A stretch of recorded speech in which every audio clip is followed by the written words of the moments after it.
had a very difficult stretch, but you continue to perform at a high level. How are you able to get to your game? Basketball when I'm on the court.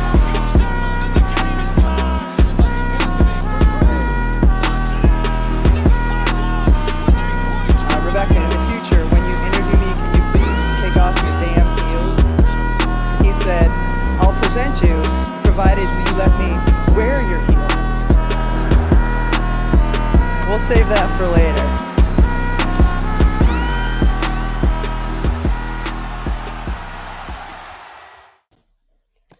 Bom dia, pessoal. Boa tarde, boa noite, né? A depender de onde vocês nos ouvem. Hoje a Drica não tá aqui, mas é por um motivo especial, porque a gente tá gravando num horário diferente do que costumamos gravar, para falar do assunto do momento. A NBA ainda não voltou, mas a WNBA está nas finais. A gente tem falado muito disso, tanto no podcast quanto no Twitter, acompanhado os jogos. Tem muita gente acompanhando. E não podia ser diferente, a gente não podia deixar de fazer um episódio inteiro dedicado à maior temporada da história dessa liga, né? Então, trouxe aqui a Nani para bater esse papo comigo. Nani, primeiro, muito obrigada por participar do NBA das Minas. E segundo, conta pro pessoal, né? Um pouquinho mais da sua trajetória, tanto como jogadora e agora também como comentarista na NBA Brasil, né? Olá, é um prazer estar aqui com vocês. Eu sou a Nani. Minha trajetória no basquete começou quando eu tinha 7 anos. Comecei a jogar basquete com 7 anos. Era só uma brincadeira no começo, né? Mas com 15 anos já fui para outra cidade jogar. Fui para Americana, depois fui para Osasco. Com 18 anos, eu queria muito me formar numa faculdade e jogar basquete, mas era muito difícil conciliar isso no Brasil. Jogar basquete em alto nível e continuar fazendo uma faculdade todos os dias era impossível praticamente para mim. Aí eu fui para os Estados Unidos sem saber falar inglês para jogar basquete universitário lá. Joguei na Universidade de Kansas, que é uma universidade bem conhecida nos Estados Unidos. Joguei contra muitas meninas que inclusive jogam WNBA hoje em dia. E sempre acompanhei muito basquete, sempre gostei muito de assistir. Quando era criança, quando eu não tinha nada a fazer, eu ia no computador, colocava highlights da Sue Bird, highlights da Candace Parker, ficava assistindo para ver se eu conseguia pegar algum move delas para eu aprender. Sempre gostei muito de basquete. Quando eu terminei a faculdade, eu me formei em comunicação, mas achei que eu nunca iria usar essa graduação para nada, porque eu tinha me formado nos Estados Unidos, eu queria muito psicologia, mas acabou sendo comunicação, enfim. Acabei a faculdade e fui jogar basquete profissional. Joguei na Bielorrússia, Espanha, no Brasil, e agora estou em Portugal. Nesse meio tempo eu me lesionei por um ano inteiro, fiquei fora do basquete e vi que eu precisava fazer outra coisa. Então, usei minha graduação na minha vida e comecei a comentar sobre jogos no Twitter, no Instagram, e fui vista pela NBA Brasil. Eles gostaram do meu trabalho, do que eu falava, e aí fui contratada para ser comentarista. No começo eu ficava muito nervosa, agora eu tô mais acostumada, mas comentei essa primeira temporada minha na WNBA. No começo dá um nervoso mesmo, né? Ainda mais no ao vivo. Nossa, É complicado. Mas que bom que você tirou o diploma do bolso, né, Nani? E aproveitou para estar desse outro lado. Eu acho que é um movimento muito comum, inclusive, quando a gente olha para os Estados Unidos, né? Os jogadores, até alguns que não se aposentaram, mas às vezes um jogador lesiona também, vai para a bancada comentar, e é uma forma de ter comentaristas que entendem do jogo de uma perspectiva em primeira pessoa, eu diria, né, de dentro da quadra. E é legal para vocês também, né, poder dar uma continuidade a um trabalho, a uma paixão que vocês têm durante a vida toda. Se a gente pega uma vida útil de um atleta, poder estender um pouco mais fora das quadras, mas ainda trabalhar com isso é bem bacana, né? É isso mesmo. Uma coisa que eu aprendi nos Estados Unidos é que eu poderia ser uma jogadora e ser outra coisa também. Lá é muito comum, tipo, a jogador ter outro hobby, outro emprego, pode ser comentarista, pode ser outras coisas, sabe? Fazer outras coisas além do basquete. No Brasil isso não é tão comum, né? O pessoal acha que você joga basquete, é só basquete. Mas na nossa realidade é muito difícil isso, porque não é um emprego estável e não é tão rentável quanto o futebol, por exemplo, como a gente está acostumado. Então, foi bem legal, foi bem legal. Legal, vamos começar a falar de W, e aí a gente vai falando das transmissões que você tem feito enquanto isso, porque eu acho que todo mundo já elegeu essa temporada como a temporada mais importante da história da W, né? É, pelas coisas que aconteceram, óbvio, mas também pelos números que a gente conseguiu alcançar durante esse período todo, desde a pré-temporada até agora nas finais. São números incríveis. E aí, queria começar a falar desse primeiro prêmio, pra gente balizar nossa conversa de Rook of the Year, né? Não tem como não falar dessa temporada de WNBA sem falar de Caitlin Clark. E aí, até vou um pouco mais a fundo, acho que dá pra falar pelos dois lados, né?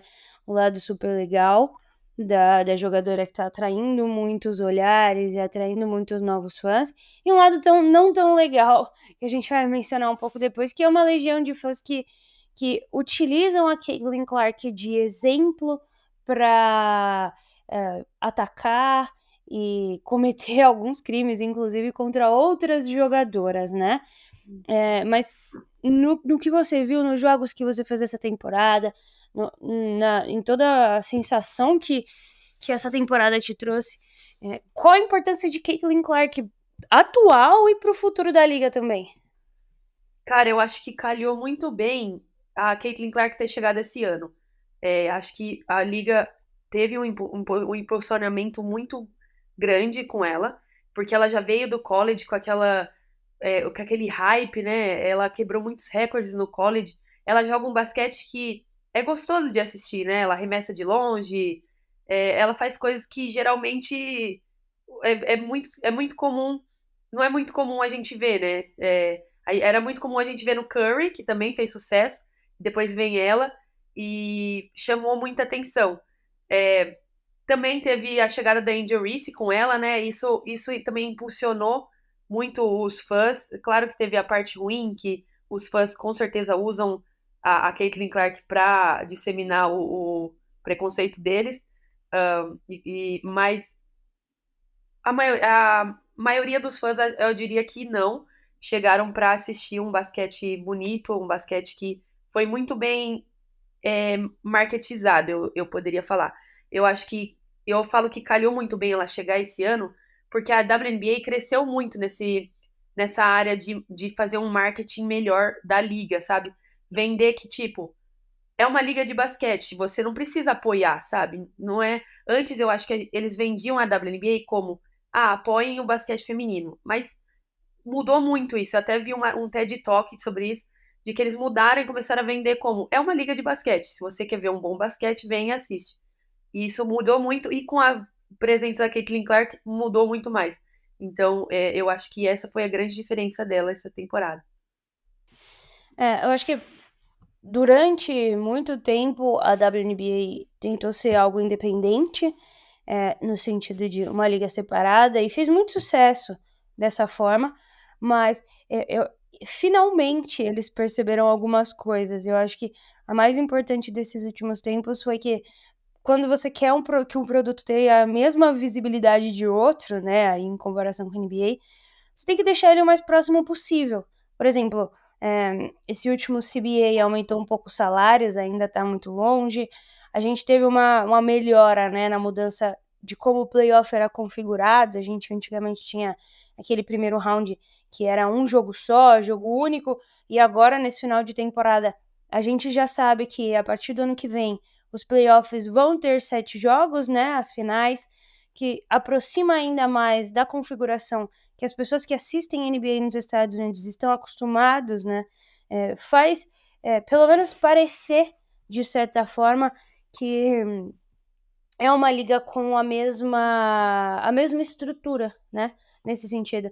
Porque é difícil a gente falar, é muito legal, é muito bom, mas a primeira fase é jogo único, né, sendo que os playoffs da NBA, de todas as fases têm 7 jogos. Então são mudanças para um caminho um pouco mais parelho entre as duas ligas, com toda certeza. E não só isso, né? A gente ainda vai ter na próxima temporada, o Golden State Valkyries, que é a nova franquia da WNBA, que abre pelo menos aí, né, mais 15 vagas para jogadoras na liga, um formato que é muito restrito, né? Para quem nunca assistiu o 144, documentário da ESPN que eles fizeram durante a bolha, vale muito a pena, contando um pouquinho dessa dificuldade também, né? Que é não só entrar na WNBA, porque todo ano vai ter o draft, todo ano são aí 30 jogadoras escolhidas, mas a dificuldade que é se manter. São apenas 144 vagas por ano. Agora, aumentando um pouquinho com o Golden State, a gente vai ter também uma franquia em Portland nos próximos anos, né? Como você vê esse aumento, né, dessa temporada para a próxima? A gente vai ter ainda mais, né? O próximo draft que vem também é muito forte, talvez não seja tanto quanto esse, mas a gente vai ter Paige Beckers, a gente vai ter Izzy Fudd e uma série de outros jogadores que estão vindo para mudar também a forma como a WNBA é percebida pelas pessoas que ainda não assistiam, né? Isso. Eu fico bem feliz com o aumento de times. A gente, não sei se você mencionou, mas também vai ter um time em Toronto, né? Então já vai expandir para o Canadá, já traz mais visibilidade em outro país, né? Importantíssimo. A gente tem que lembrar, geralmente nos comentários do meu Instagram, nas mensagens que eu recebo, quando eu falo de WNBA no meu Instagram, são tipo, mas por que só tem isso de time? Por que é assim? Por que é assado? E a gente tem que lembrar que a WNBA começou em 1997. Foi o ano que eu nasci, tem 28 anos a liga. Não é muito, né? A NBA está aí há muito mais tempo, se desenvolveu, teve altos e baixos para chegar no produto que está hoje.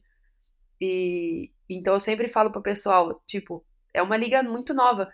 Tá crescendo agora e é muito bom ver isso, mas é uma liga nova, tem muito para crescer ainda. Esse ano foi só esse ano que as jogadoras conseguiram voo fretado. Antes elas tinham que viajar no meio de todo mundo, esperar no aeroporto com todo mundo, e isso deixava elas mais cansadas. Esse ano a gente teve mais jogos, e até por isso que eu acho que teve tanta quebra de recorde, né? Quando nessas temporadas que vai ter mais jogos, a gente vai ver mais recordes sendo quebrados, porque é mais chances para jogadoras. Mas eu acho isso incrível, incrível. É mais um sinal de que a liga tem tudo para crescer e se tornar uma liga de referência no mundo.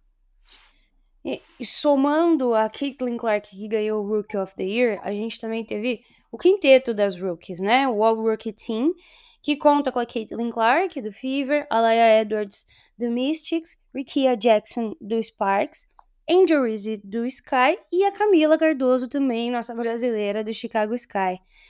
O pessoal da NBA fez até uma menção honrosa a Cameron Brink, né? Pivô maravilhosa de Stanford, que acabou rompendo o ligamento, né, do joelho, não terminou a temporada, mas com certeza brigaria aí pelo espaço de uma das pivôs. Fato é que não entrou, mas entrou a Camila. E aí, até nesse sentido, né, eu tenho certeza que você conhece muitas jogadoras da base, e você, por ter estudado lá e vivido esse ambiente de college, sabe como as coisas funcionam e qual é a diferença de investimento que existe, né?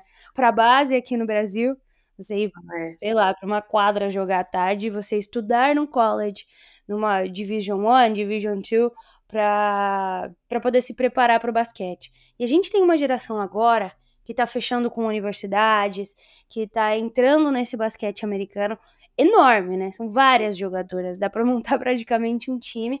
E a gente viu como a Camila conseguiu evoluir andando por esse mesmo caminho. E como você projeta o futuro do Brasil, da seleção brasileira feminina, especialmente, com tantas atletas agora que vão jogar a Division 1 e se preparar através do modelo americano, que tem muito mais recursos que a gente tem hoje aqui. Infelizmente e felizmente, a gente achou esse caminho de conseguir ir para os Estados Unidos, conseguir ter uma formação diferente aqui do Brasil. Eu acho que o pessoal que trabalha com a base do Brasil, os técnicos, dirigentes, clubes, fazem de tudo que eles podem com o que eles têm. Mas a nível mundial não é o que se espera, né? Não é o suficiente. Infelizmente, por conta do incentivo do esporte no Brasil, eu diria. Mas todo mundo faz tudo que pode aqui, eles tentam de tudo, mas o incentivo é muito pouco. Nos Estados Unidos já é diferente, é uma cultura de. Já é um país rico, né? E eles investem muito no esporte. Na faculdade de Division One que eu joguei, a quadra ficava livre o dia inteiro, uma quadra só para você arremessar, com máquina de rebote, academia livre o dia inteiro, comida, a gente jantava, era um chefe que fazia comida pra gente, sabe? Então era o luxo do luxo, e é muito legal que as brasileiras que estão ali agora experimentem isso, porque vai ser muito importante para o futuro da seleção brasileira, né? Para o futuro do basquete e para elas também, porque elas estão tendo a oportunidade de se formar numa faculdade, caso o basquete não dê certo, e estão aproveitando a melhor estrutura do basquete do mundo, né? Eu espero que elas aproveitem o máximo, como eu aproveitei, e assim, é o jeito que encontraram de melhorar a base do Brasil. Então, é o jeito que as meninas têm que fazer hoje em dia. Tomara que melhore a base do Brasil no futuro, mas é o que está acontecendo agora. É o caminho mais, não diria mais fácil, né? Porque não é fácil largar tudo, largar a família e ir pra lá, mas é o que tem dado certo, né? A gente viu o que aconteceu com a Camila, o que aconteceu com a Stephanie, Sim. e espero que aconteça com mais jogadoras, especialmente nesse momento em que parece que tá tudo se alinhando, né? Em que a gente tá recebendo mais franquias, mais espaço, e aí com certeza teremos mais brasileiras na WNBA. As jogadoras têm vindo cada vez mais preparadas do college, né? A gente tem visto diversas atletas que chegam e já contribuem bastante.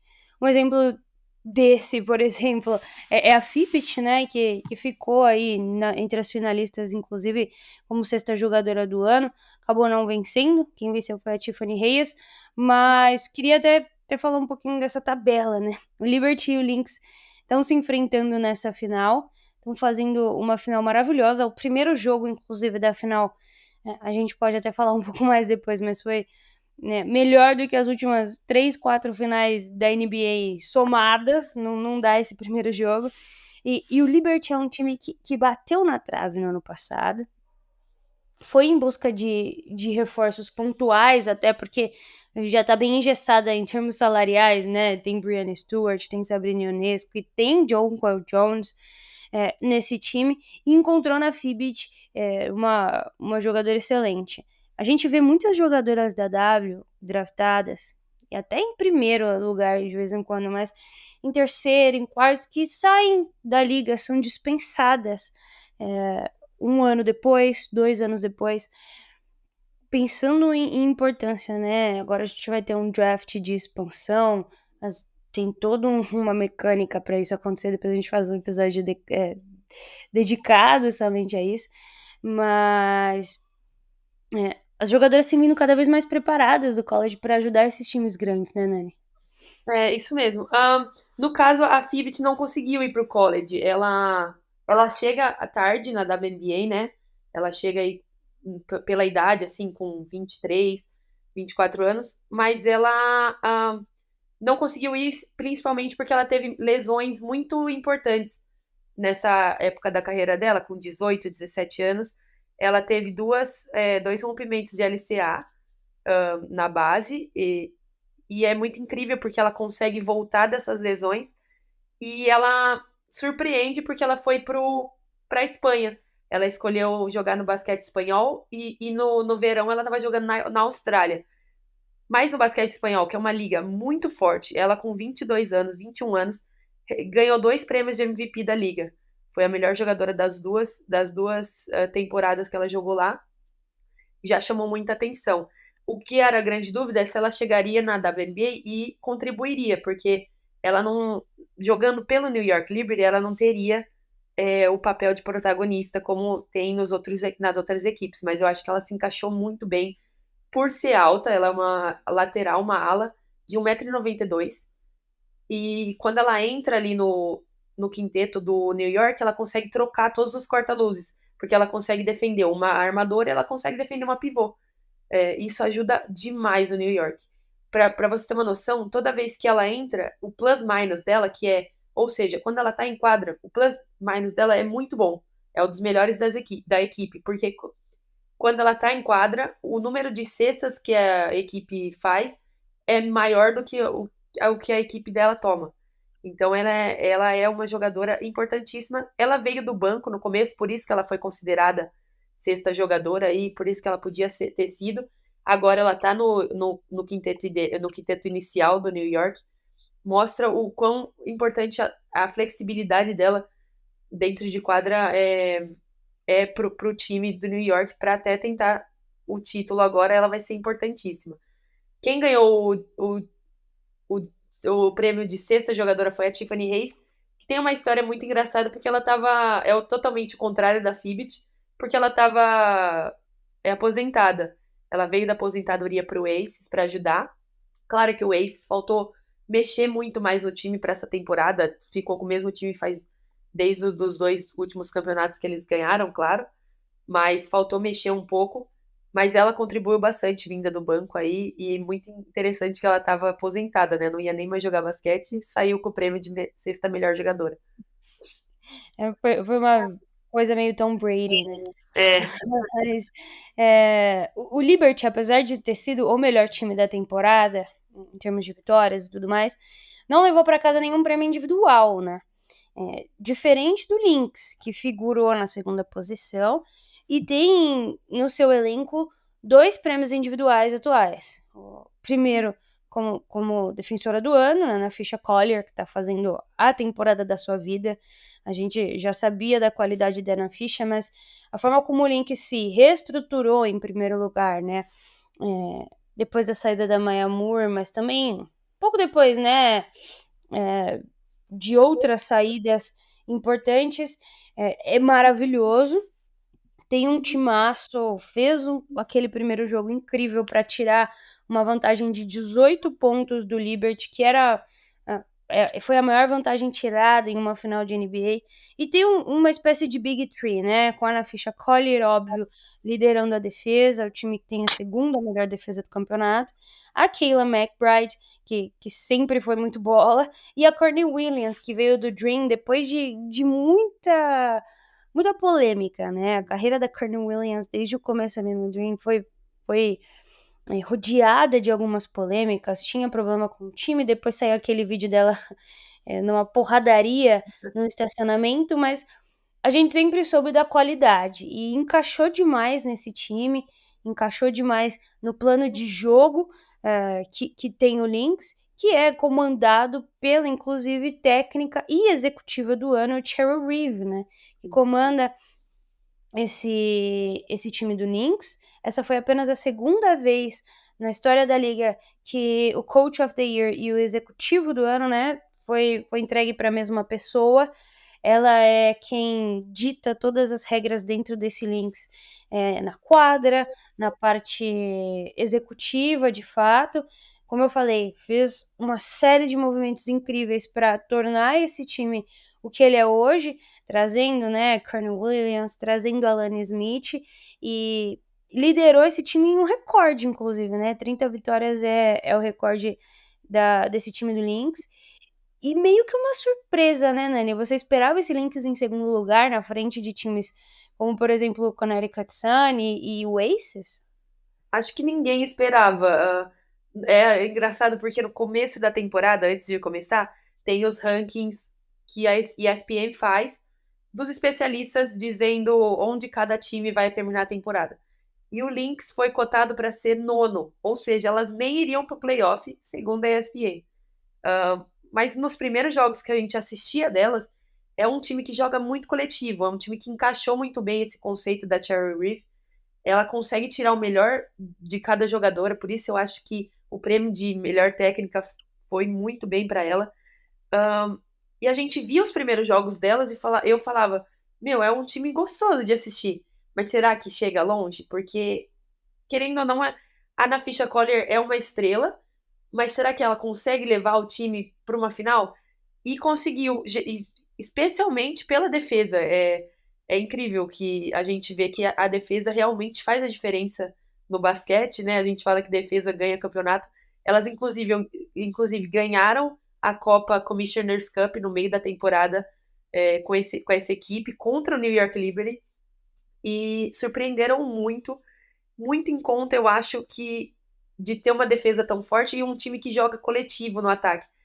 Todo jogo que você vê do Lynx, mais de 5 jogadoras tem mais de 10 pontos, tem mais de 2 dígitos. Então elas não dependem só de uma ou duas jogadoras, todas estão ali para somar. É o time que eu gostaria que ganhasse, não sei se vai ganhar, mas é o time que surpreendeu demais, eu gosto muito de assistir elas. E para finalizar os prêmios individuais, quem ganhou MVP foi A.J. Wilson, né? Algo, eu diria que quase unânime, assim, do ponto de vista de quem assistiu a temporada, né? Ela já tinha ganhado outro prêmio de MVP, mas ela foi a primeira jogadora da história da NBA a marcar 1.000 pontos em uma temporada, né? 26 pontos por jogo, que também é a maior pontuação média em uma temporada. Bateu o recorde de rebotes. E dentre todas as jogadoras, Nani, ela foi a primeira em pontuação, a segunda em rebote, a primeira em bloqueios e a quinta em roubos de bola, né? Inclusive, ganhou esse prêmio de forma unânime, que não acontecia desde quando a Cynthia Cooper ganhou em 1997, na primeira temporada da WNBA. Então, assim, uma temporada irretocável que ficou com uma vírgula no final, né? Uma vírgula porque esse time do Aces tem problemas claros no banco, teve problemas durante a temporada com algumas coisas que surgiram, especialmente a história da Dearica Hamby com a Becky Hammon e com a parte dos executivos, né? Por ter engravidado, e aí a Becky Hammon tratou dessa gravidez de uma forma completamente errada, já pediu desculpas, mas essas notícias e escândalos que acontecem no meio da temporada atrapalham o time, mas acho que no final das contas o que mais atrapalhou mesmo foi a falta desse banco, né? A gente vem falando, como você acabou de mencionar, esse time do Aces venceu 2 títulos e não mudou muita coisa, né? Não resolveu alguns pontos que poderia resolver, enquanto os outros times se fortificavam para vencer esse Aces, e foi o que aconteceu. A gente teve uma reedição da última final, mas agora na semifinal, que foi Aces e Liberty, e o Liberty, de certa forma, passou o carro, né? Mostrou que veio melhor, que evoluiu, enquanto o Aces estava parado no mesmo lugar, com a exceção, óbvio, da A.J. Wilson fazendo a melhor temporada da sua vida. O que esse Aces precisa fazer, precisa mudar para voltar a ser campeão, voltar a chegar numa final, né? Assim, primeiro a A'ja Wilson, né? Incrível. Não teve um jogo que a gente assistiu dela que ela foi mal. Acho que ela foi bem em todos os jogos, não teve um jogo ruim. E ela traz esse.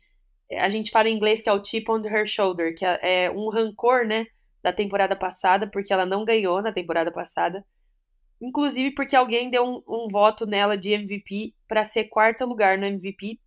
Isso tirou a chance dela ganhar o prêmio. Quem ganhou foi a Breanna Stewart, que também tinha feito uma temporada incrível. Ali a gente teve dúvidas de quem ia ganhar, mas esse ano não teve dúvidas nenhuma de que seria ela. Ela veio com tudo, se preparou demais para essa temporada e deu certo. Agora, o Aces, eu achei. É muito engraçado que essa temporada a gente não fala tanto das jogadoras principais, né? Lógico, A'ja Wilson, Breanna Stewart são muito importantes, mas quem fez a diferença nessa temporada nas equipes foi o banco, foi as jogadoras, a 6ª jogadora, foi a Fibbit, que chegou esse ano e encaixou bem ali num spot para arremessar de 3. Então são jogadoras que não são as estrelas que fizeram a diferença esse ano que a gente vai falar. E foi isso que o Aces precisava. Ano passado, elas tinham uma pivô australiana, que agora eu não vou lembrar o nome dela, eu acho que eu vou errar. Mas ela é uma pivô que conseguia entrar, defender uma pivô 5, que seria uma Jonquel Jones, ir pro ataque e conseguia arremessar de 3 com muita confiança, assim, tinha um bom aproveitamento.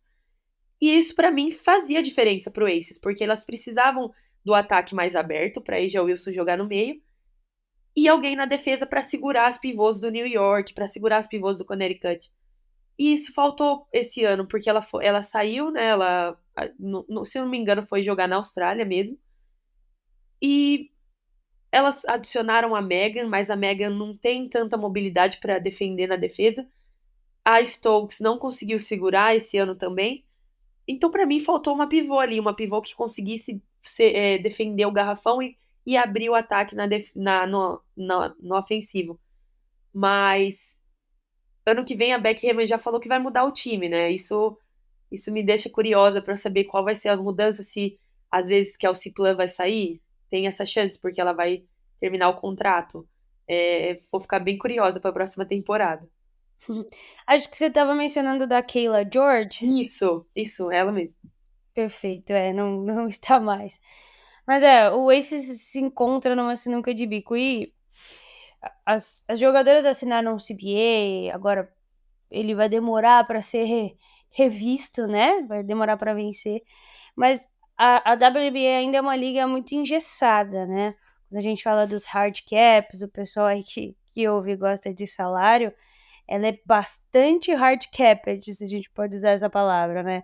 É difícil ultrapassar os salários, chegar num luxury tax sem sofrer muitas limitações. Então, quando você tem um time como o Aces, em um determinado momento, na temporada que teve Candace Parker, tinha no seu roster 5 jogadoras que foram pick 1 do draft, né? Uma coisa de louco. Então, precisa saber administrar demais a forma como as jogadoras são trazidas e saem do time para não perder muito poderio, mas também conseguir administrar essa parte dos salários. E agora falando de finais, né? Falando do que tá rolando na W agora. A gente tem um Lynx e Liberty, que eu já mencionei. O primeiro jogo foi uma coisa completamente absurda. Quem não assistiu depois tenta ver um recap. Mas com direito a bola nos últimos segundos, a prorrogação e a um final de jogo incrível. A Brianna Stewart errou aquela bandeja, né? Uma defesa incrível da Ana Fisher Collier, mostrando o porquê venceu Defensive Player of the Year. Mas no domingo a gente teve o jogo também e o Liberty voltou mais focado, voltou com vontade e a fim de empatar essa série. A série agora vai para Minnesota, mas a gente tem uma final completamente aberta. Para quem continuou duvidando do Lynx, né, Nani? Acho que todo mundo tem uma noção de que, óbvio, o Liberty deve ser um pouco mais favorito, terminou em primeiro lugar, tem um elenco um pouco mais recheado e talvez com um pouco mais de opções, mas se alguém duvidava desse Lynx, eu acho que agora já não consegue apostar mais com tanta certeza, né? O Lynx tirou 18 pontos no primeiro jogo. Isso, pra você eu tava aqui em Portugal assistindo e o New York abriu 18 pontos. E aí eu falei, eu vou dormir, porque já era 1h da manhã. Quando eu acordei, uma mensagem da minha amiga Tainá, ela mandou: o Lynx ganhou. Eu falei, meu, não é possível. Não é possível que o Lynx ganhou. E aí, assistindo o jogo de novo, eu fiquei, cara, eu queria assistir de novo e de novo, porque incrível esse comeback delas. E tá em aberto, né? A gente não sabe quem vai ganhar agora. Pois o Lynx tem algumas coisas para resolver, assim como tem o Liberty, né? A Nafisha Collier não conseguiu jogar tanto quanto ela jogou no jogo 1. O Liberty é um time que começa com muita energia, né, no primeiro quarto. Inclusive, se a gente pega o primeiro jogo, primeiro quarto, elas já estavam com 13 de vantagem e o Lynx precisa acordar um pouco mais. Mas se você fosse dar um palpite, Nani, em quem você apostaria para vencer? Ó, meu palpite, não é quem eu quero que ganhe. Eu acho que o Liberty vai ganhar. Mas eu quero muito que o Lynx ganhe pela temporada que fez, por ter sido desacreditado, pelo basquete que joga, porque joga um basquete super coletivo, um conceito que não muda, independente das jogadoras. Então, eu acho que vai ganhar o Liberty, mas queria que ganhasse o Lynx. E você? Eu vou de Liberty, eu tenho um carinho, apesar de eu ser Storm, eu tenho um carinho muito especial pelo Liberty, e especialmente pela Sabrina Ionesco, né? Acho que se a gente pegar a era moderna aqui, os últimos anos de basquete, a Sabrina Ionesco é a Caitlin Clark antes da Caitlin É, Clark, né? Foi a primeira jogadora dessa nova era, assim, 2020 para cá, sim. a trazer mais holofotes para o basquete, e tem, diga-se de passagem, a melhor linha de tênis de Ah, todo o basquete americano, né? Entre sim. homens e mulheres, o Sabrina 2 é um absurdo. É uma jogadora que merece muito, ainda tem muita coisa para evoluir, né? Tem partes do jogo para evoluir, mas tem uma Brianna Stewart ali, e por tudo que ela já fez por mim, né? Eu vou ter que ir de Liberty, vou ter que ir de Liberty. É bom Tá que bom. fica 1-1 aqui, a gente não se compromete. É, tá bom, tá bom. Perfeito. Você quer fazer mais alguma avaliação final? Fique à vontade. E conta pra gente onde a gente pode te encontrar nas redes sociais, lá no NBA Brasil, se você vai fazer mais algum jogo por hora. Acho que eu só queria deixar uma nota, né, que é uma curiosidade, que as duas jogadoras principais que estão se enfrentando nessa final são a Brianna Stewart e a Anna Fisher Collier, né? A Brianna do Liberty e a Anna Fisher do Lynx. E as duas são amigas, né? Jogaram juntas jogaram juntas no college. E elas vão criar uma liga agora, em janeiro, uma liga de 3 contra 3 que vai ter as jogadoras principais da WNBA jogando. E eu acho isso incrível, que as duas estão se enfrentando agora e o que as duas fizeram, né? Porque geralmente jogadoras da W têm que ir para a Europa para conseguir fazer o dinheiro necessário, né? Bastante dinheiro. E elas criaram essa liga para criar essa alternativa das jogadoras ficarem nos Estados Unidos. Eu acho isso incrível das duas. É só essa curiosidade aí. Quem quiser me encontrar, meu Instagram é Nani08, Nany08. Então tem dois As, o Y e 08. Eu posto bastante vídeos. TikTok é o mesmo nome. O Twitter, que voltou agora, é o mesmo nome. É isso. Quem quiser me encontrar, eu posto vídeo da W. A NBA Brasil não vai mais transmitir a W essa temporada, porque acho que agora ficou com a ESPN, né? As transmissões, mas o que eles fizeram esse ano foi incrível também. Tem que dar uma menção honrosa aí pra eles, porque transmitir jogos da W de graça no YouTube, eles focaram principalmente nas jogadoras brasileiras. Então teve bastante jogos da Camila, da Stephanie, da Damires, é, e deram a oportunidade de mulheres se comentarem, né? Eu, a Janete, a Lana Ambrosio. Incrível, incrível o que a NBA Brasil fez esse ano. Foi um impulsionamento grande para a WNBA no Brasil. Sou muito grata por eles. Foi incrível mesmo, acho que além de falar sobre os jogos, tomar essa iniciativa de disseminar o conteúdo de forma gratuita, de forma acessível, fácil e recorrente, né? Não foi um jogo, foram vários jogos durante a semana, trazendo informação, trazendo conteúdo. Então, um baita acerto da NBA.